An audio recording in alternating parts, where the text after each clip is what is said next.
Ok, nous revoilà dans la Honda Today. Je suis à l'intérieur parce que je suis à Motorland Suzuka et il fait froid. On se les caille sévère.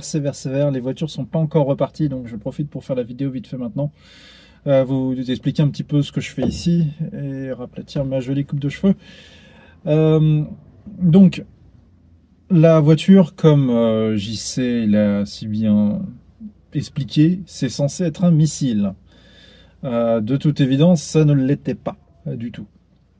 Donc, en rentrant, je me suis dit, tiens, on va aller jeter un œil, voir un petit peu ce qui se passe, qu'est-ce qu'il peut y avoir. De fil en aiguille, en fait, j'ai un peu tout démonté, tout nettoyé. J'avais aussi recommandé à côté un nouveau map sensor, donc le truc qui fait la pression barométrique dans l'intake manifold. Et qui gère donc l'arrivée d'essence à plus haut régime, ce qu'elle consommait beaucoup aussi, ce qui était un peu étrange. Donc du coup j'ai changé tout ça.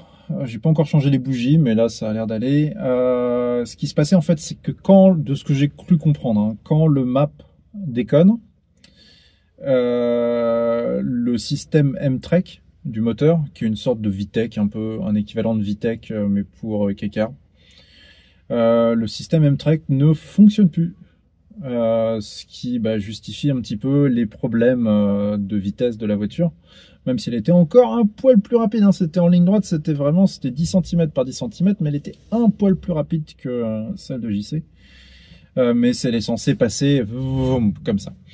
Donc je suis de retour à Motorland. J'ai aussi nettoyé les injecteurs, tout ça j'étais censé vraiment, j'aurais dû le filmer en fait, parce que c'était plutôt sympa de découvrir un peu tout ça. Là je peux vous montrer quelques petites photos de à quoi ressemblaient les injecteurs, ou aussi de comment je les ai nettoyés, ou des trucs dans le genre. Test d'injecteur maison.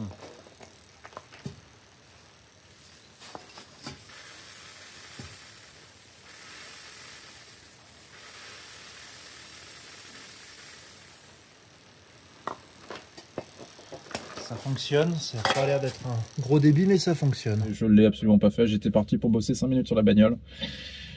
Non, j'ai tout mis en l'air, j'ai tout nettoyé et je suis allé retester et c'était une voiture complètement différente. Vraiment qui n'avait plus rien à voir niveau puissance, vraiment elle a tout regagné. J'ai aussi regardé un peu de plus près les pneus. Le pneu arrière gauche touchait en permanence la carrosserie. Dès que c'était un peu de pression, donc l'effet frein à main qu'il y avait était définitivement un effet frein à main. On peut voir, j'ai une photo avec en fait c'est de la gomme qui traîne constamment qui part en morceaux et qui se met un peu partout dans la carrosserie, enfin autour de la voiture, parce que le pneu touche en permanence. Donc tout ça combiné a fait que c'était assez catastrophique. Hier j'ai rechangé les pneus, j'ai remis des pneus en 165 normaux, les mêmes que j'avais la dernière fois que je suis venu à Motorland Suzuka. J'avais fait, si je ne me trompe pas, 54 secondes 3. Donc maintenant que la voiture est un peu plus prête, on va essayer de voir si j'arrive à faire mieux. Donc ça va être une vidéo rapide, 10 minutes peut-être. Je vais faire quelques tours maintenant et comparer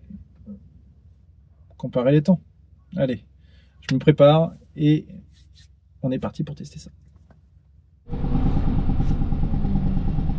Ok.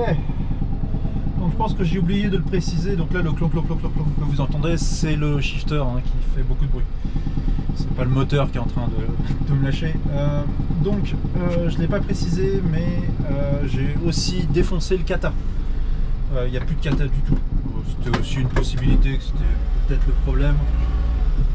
Donc je me suis dit on défonce le kata, ça coûte rien. J'ai fait tout ça en une seule fois.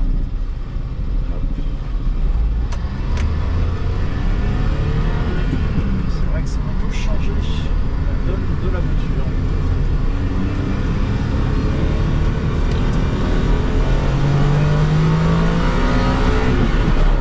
Je ne sais pas si vous entendez le M-Track maintenant.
croise les doigts, on va voir ce que ça donne.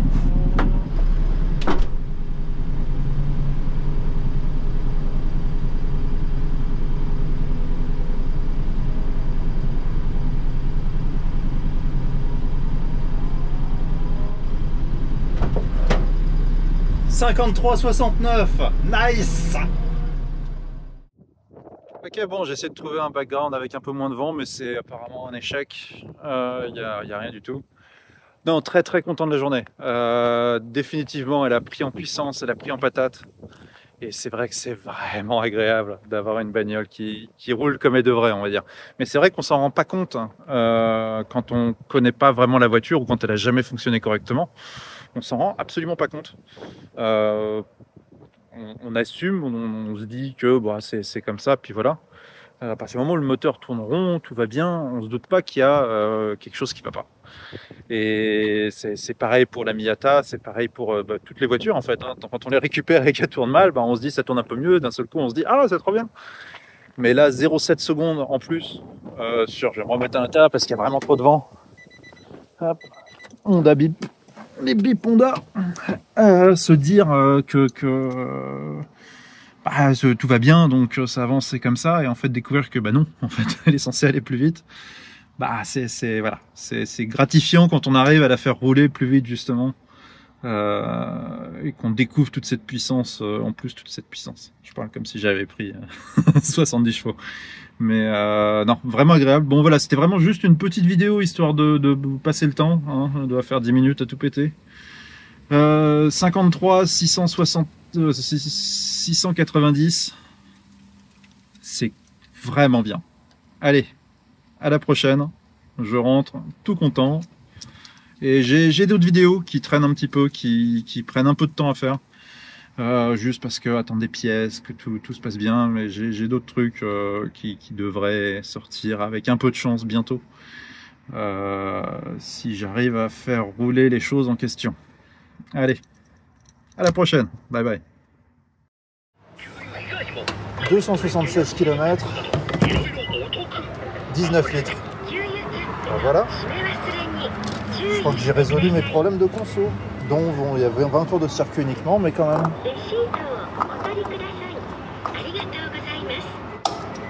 Yes. Nickel.